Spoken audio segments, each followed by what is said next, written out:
Welcome to Convo Fango. Today we are joined by writer, director of Speak No Evil, Christian Tafdrup. Welcome. Thank you. Thanks for coming to chat with us. I know it's been a long day. No, I appreciate, yeah, you want to chat with me about this film. So yeah, thank you. Christian, I definitely want to chat with you about this film on a personal level because Okay. I'm saying this because it's likely going to be a big compliment to you. I watched this last night.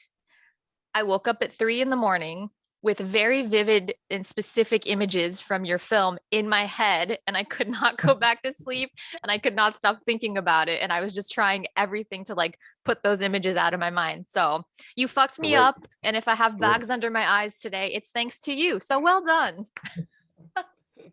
Well, that's great. That's the purpose of it, maybe. But you're not alone. I had feedback like that from many different people. So we tried to create a nightmare. So if it gives you a nightmare, it's perfectly fine. For you, yes. Yeah. Well, also for you. You shouldn't have her, if sometimes we have to be a little bit disturbed, I think. So some films have to do that with you. Well, it's also full of joy, to Mhm. not just to watch pleasant films all the time. Yes, it was more than a little bit disturbing. So thank you for that. You Okay, you okay. shook me But to my remember, core. it's only a film. It's only a movie. Now I need to talk to all of the actors and be like, I need to know that you are all okay, and I need to see you, and I need to know that this is just a movie. No, no one was hurt. Not even the bunny in the film was hurt for real. So Okay, good. I I don't feel want to better knowing spoil that. it, but yeah. Thank you. So, do you want to tell us a little bit about what Speak No Evil is about? Oh yeah, it's about social behavior, I would say, manners, about keeping up appearances, politeness, being with strangers, and these themes are of course very very recognizable, Mhm. and I think I wanted to make a horror film that felt real. I'm not a big horror fan in that sense that I'm a nerd and watched a lot of horror movies, but I kind of like the purpose and the ambition in horror movies that to make you, disturbed or, be in contact with your fears or the darker side of life. I think Mhm. that's extremely important sometimes. But I'm more familiar with satire and drama and absurdism, psychological characters. So I was trying to combine that with horror and then have something to say. And I was thinking about before I wrote the movie, I was thinking, oh my God, I've been in so many troubles in my life because I've been so polite. I'm a very polite man. And I stayed in relationships that I maybe didn't want it to be in. I stayed there too long. I said yes to jobs I didn't want it to be in. I spent time with strangers, and I even though I felt that I could leave before, or that we didn't get along, I just tried to stand it out because I was more focused on the way I was behaving than the Mhm. way I really felt. So I think, like, I think it's such a I love human behavior, and I love the thought of that the society dictates a way for us to behave. And this is a film about, very nice, civilized persons that are caught in a very uncomfortable situation, but they can always get out of it. There's a car just outside the house they are visiting these hosts, but they never do. They stay in the house, even though they have all these inner alarms about something is wrong. But they don't want to be, rude guests. So they just try to stand it out and, maybe think it's their fault, misunderstanding. Maybe it's just us, it's cultural differences. So it's all these questions about manners, behavior, and listening to your inner feelings. I think that's the subject of the film, first of all. Yes. Yeah. I love that you said manners because I feel like if you had to describe it just in one word, like, what is this about? You could just say manners. And you watch and you're like, Totally right. yes. But yeah, And just like I can tell that you must be very intrigued and fascinated by just human psychology and human behavior. I And as am. I'm watching this, I was just, and the satire comes through a lot as well. Like the first, like as we're getting into the movie and getting to know these characters, there's a lot of that like absurdist and satire kind of humor in there because you're like, this is an absurd situation. And then I think like, well, how would I react? And honestly, I kind of hated realizing this about myself. I think part of the reason Yeah, this was so horrific for me is because it was holding a mirror up and I saw yeah, way too much of myself in these yeah, characters, thinking like yeah, the horrors of politeness, right? The horror of like totally. society and being these are our societal norms. And I probably would have gone along with a lot of these things and gotten myself into some not great situations. You're absolutely right, and I really love that to deal with that with actually something that is very ordinary, very common in most of us. I tend to build characters that are just normal people, and nobody is normal, but that deals with conflicts we all know. And in most films, when people are in trouble or they meet evil forces, they tend to find secret powers and suddenly they can fight and shoot a gun and save their family. But I mean, in real life, what would we actually do if I was caught in a very unpleasant situation trying to save my children? Would I fight, or would I freeze, or would I try to make friends with the bad guys? All these questions about what would we really do. And then you reveal some vague side of humanity, but it's there, and we're just human beings. So I really tried to make a thriller with honest people, and to have real reactions, even though it was combined with a genre.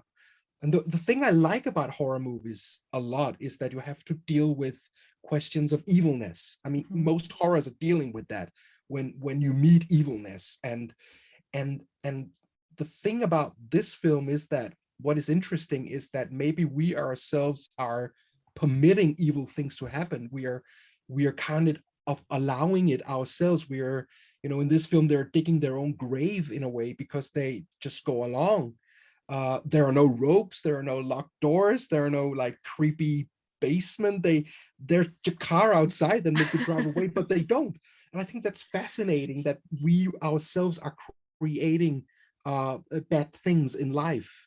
And you can talk about, politics or diseases, or just spending time with people you are not comfortable with. Why do we stand it out instead of creating conflicts or listen to our gut feeling? So it was a new take for me on evilness that maybe we created ourselves, or maybe we are so civilized that we don't have the tools to react against evilness. I live in a very safe world in Denmark mostly. There are no terrorism, there are no earthquakes here, there are no world wars. The greatest fear is to can't find my child on a playground, or so if I met something really horrible, how would I react to that? I thought that was a very, very interesting question, and also humiliating in a way, but very human. Yeah, that's a great take on it. Humiliating. I think that's the fact that I was relating so much to these characters felt almost humiliating to me, right? Because Yeah, it's like yeah, you like to yeah. think like, oh yeah, I would be the survivor. I would like kick their asses and I would be the final girl. But this was there was such realism to it that it was never like I'm a big scary monster and I'm very obviously bad, so obviously you're going to take a knife and want to stab me in the face. It was Mm. different because it's like these layers to it, to where it's like if you were in real life in that situation, you would stop and think like, okay, but I'm not in a movie, let's think logically about this, right? And then you go back Yeah, to politeness and like let's think about like this is reality, that stuff doesn't really happen, and then you're in this situation where you're screwed. totally. I mean, it's a provocation to be passive, right? Mhm. And we're not used to that in movies. But I was really trying to, what would I do myself? I tend to smile at people I'm afraid of, or if I meet some dark stranger in the night, I my first thought is to smile or be friends with him or Mhm. talk him out of it instead of fighting him. So we really was dealing with this also in the script, that some people who read it said they're too passive, and they must react more, and you must have an ending where they beat the bad guys, you must have more hope in it. But if I was trying to prove the premise, which you could say is that politeness leads to death in a way, me and my brother, whom I wrote it with, we just thought we have to go all the way. I mean, it has to have consequences, and of course, because it's a horror film, you can lift it a lot. But Mhm. I think it's truth that we kind of violate ourselves in the attempt of pleasing others, or behaving nicely or wanted to be good people. So these questions are, existential and kind of very, very, very common. There's this line that has just been looping in my head, paraphrasing, but it's essentially like, because you let me, like, because you allowed this to Yeah. happen. And I'm like, oh my God, like I've just been thinking about that. And I would say this is like, as far as like cautionary tales go, I can't remember the last time I was this like shaken to the core about like, oh, let me think about my behaviors, and I'm probably going to alter maybe the way that Yeah. I react Well, in so situations. yeah, so if like in the movie, if you meet somebody on a holiday and they invite you to see them, I mean, maybe you should do that, or you should be. This is a lesson. You can see this film is like a life lessons to some rules you can take with you. Yeah. But yeah, it's sometimes films are good when they mirror your also complex feelings about things, and not in a heroic way. Like, I love anti-heroes because they're so recognizable. And I don't know if that's more a European traditions, but I was trying to do something else than most American thrillers I see, where it end good and they survive and all that. We don't always survive, so I'm very interested to learn that you're a dad as well, because this is yeah. very dark. And I just wonder, I mean, I guess that was part of your motivation for it because the character is a father, but I would think that you would then tend to gear towards more heroic than anti-hero. Well, I think, I have two daughters now. One is only 1 year old, the other is 6. But I mean, when you become a parent, I think your greatest fear is, of course, that some things should happen to your children, and that is the most important in your life, and that it is. So I was trying to create, an emotional climax in this film where it was my greatest fear, and most people's greatest fear. But the provocation here is, of course, that do they do enough to prevent it? So I felt the film more because I had children, because I can't even see films where children are hurt in any way before I start crying. I hate that. And I was thinking a lot about, there are so many movies that deals with violence and blood in a very entertaining way, a way that is just, good cinema. But I have a problem with that sometimes. I mean, I wanted to create just one scene with just a little bit of blood that, scared the hell out of you, where you just, were very disgusted.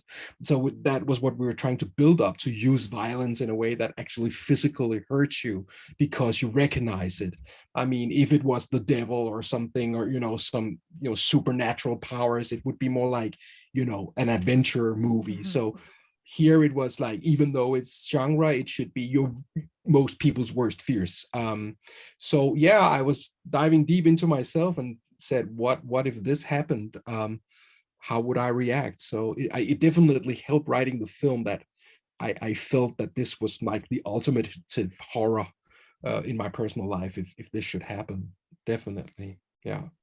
Even as a not parent, it's very intense and hard to watch. And Okay, honestly, yeah.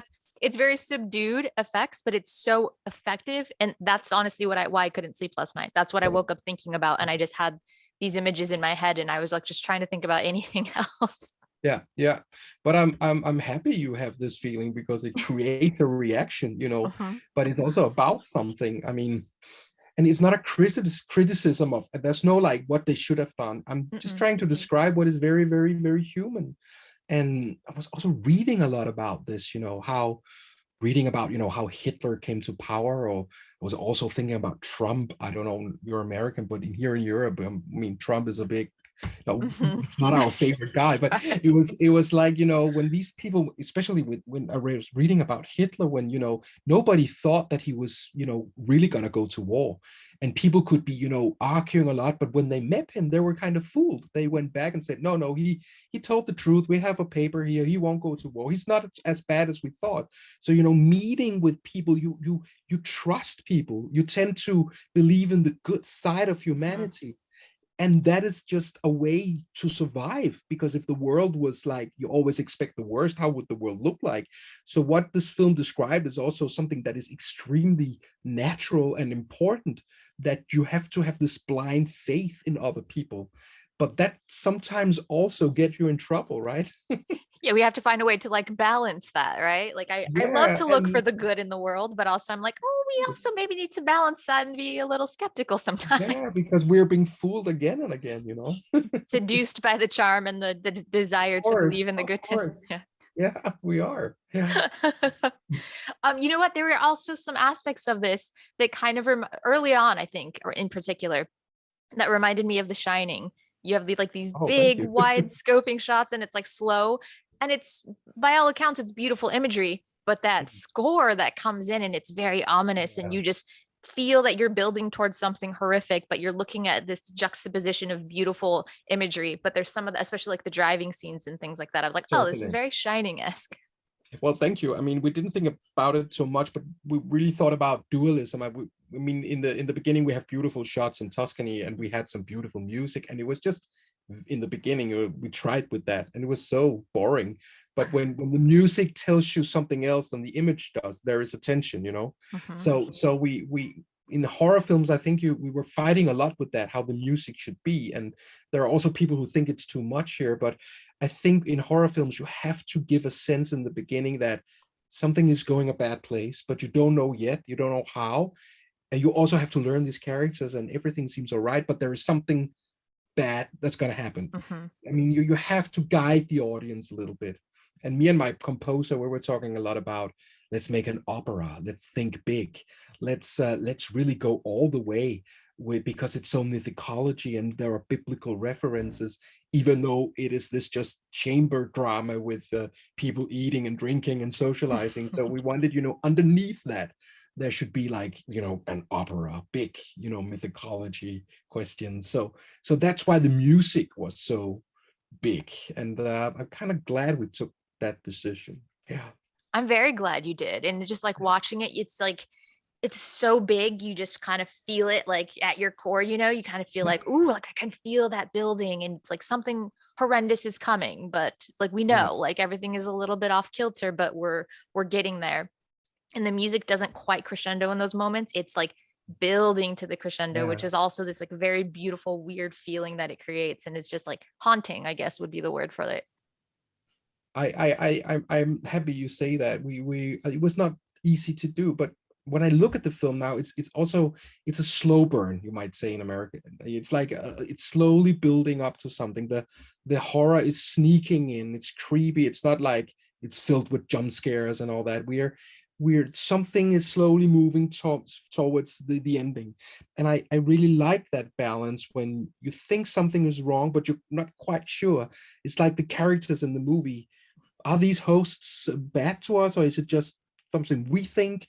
And I love that the audience had the same kind of doubt, Mhm. because we were also in the beginning of the script where the host was just too evil from the beginning, and then there was just, why don't they leave? So you always had to have two scenarios of how they were treated if it was only misunderstanding. So, but we worked a lot with that balance. But I think that is also the fun thing about horror movies, that you can build it up, and fear or hope for something. That's such a good dramatic effect. Yeah. Yes. And there was a lot of joy in that buildup as well, because it was a fun buildup. It wasn't like, Yeah. okay, there's not really anything happening. There's just people talking, and then bam, now it's horrific. It was like a Yeah. really fun kind of game that you're playing, because, like you said, as the audience, there's certain parts where I'm like, maybe this doesn't go full horror, maybe we're just No. expecting it to, and Mm. maybe they're just kind of weird and they're not Yeah. necessarily horrific people. And as the audience, you kind of question that as well. Like, okay, maybe it's not where we think it's going or where we would hope for a movie it would go. Maybe it's more realist, like real life, and just strange. Yeah, you can, it could turn out in many ways. And there are many people that are surprised by the ending, but they also accept it. And I think it's also because you hope for something good to happen. And you're right, with this idea, we could have made a comedy, or, a psychological drama, or so the courage thing for us was to make it into a horror, even though it could have been something else. And we were afraid that it was getting too small. That's why we tried to elevate it. But I think that's why there is some genre mix in this film, and it can take many directions. But of course, we wanted to go the worst place because we promised that to each other. Let's make it disturbing. That's yes. We promised that, me and my brother. So yeah. Well, you and your brother took it to my favorite place, so thank you. You're welcome. All right, Christian, is there anything else that you would like to share with us about this before we go?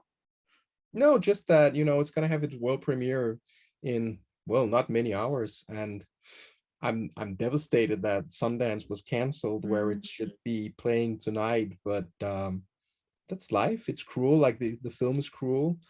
So I enjoy this virtual edition of Sundance, and I'm just so thrilled it's going to have its world premiere. So it's been a tough movie to make, so I'm excited that it's going to meet the world now. Good. Congratulations. I'm excited Thank for the you. Sundance premiere, and I know a lot of people are buying tickets to watch virtually, so we're all kind of at Sundance together on our couches, watching together, being collectively disturbed. Yeah, and we're all over the world in so many different countries. It's kind of beautiful to get together in that sense. Yeah. I'm looking forward to waking up tomorrow and hearing people be just as disturbed and losing sleep over it as I was. I hope so. Yeah. That's the dream, right? Yeah, of course. Okay. All right. Well, thank you so much. Congratulations. Speak No Evil world premiere at Sundance happening. Check it out. This is my husband, Björn. Nice to meet you. I worked for the Médecins Sans Frontières. You're a doctor? Yeah. Where are you guys from? Holland. You should come and visit us. Skal du ikke være meget sjov? Hvad er det værste, der kan ske? Yeah,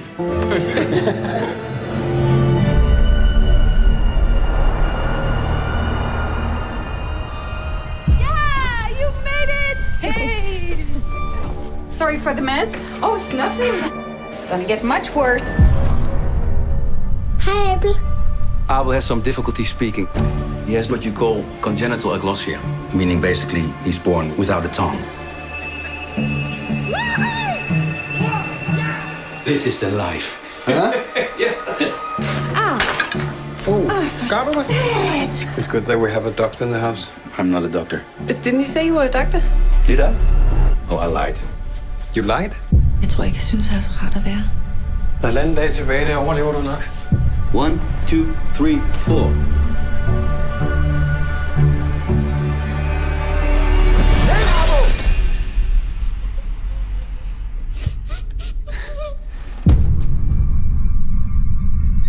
So many things have felt so wrong.